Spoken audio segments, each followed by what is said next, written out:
Today, the jury heard closing arguments in the Carlos Dominguez murder trial. He's the former UC Davis student accused of stabbing 2 people to death and attacking a third. Yeah, keep in mind, Dominguez pled not guilty by reason of insanity. ABC 10's Devin Truby was there in court today and has more. In the Yolo County courtroom, 16 jurors were handed 40 pages of instructions, guidance they'll use to decide whether former UC Davis student Carlos Dominguez is guilty of murdering 2 people and attempting to murder a third. They did nothing.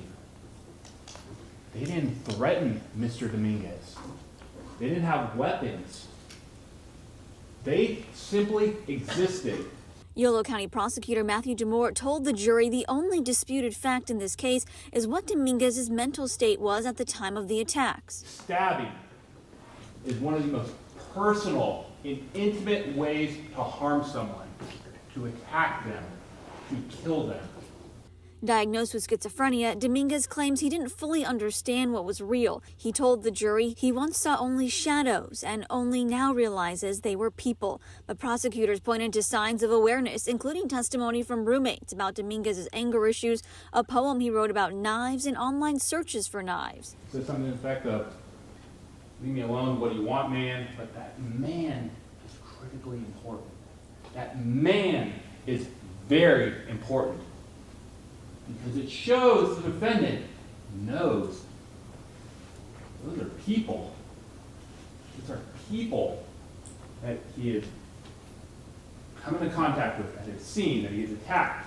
Defense attorney Daniel Hutchinson opened his argument immediately attacking how the prosecutors handled this case and the lack of mental health experts they brought in to evaluate Dominguez, but yet made grand statements about schizophrenia.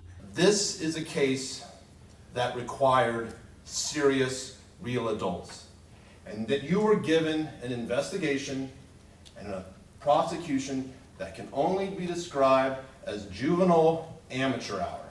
Both the defense and the prosecution discussed intent being the main deciding factor in this case. Was Dominguez's intent to kill, to cause harm? Mr. Carlos Dominguez testified he did not want to kill the shadow figures.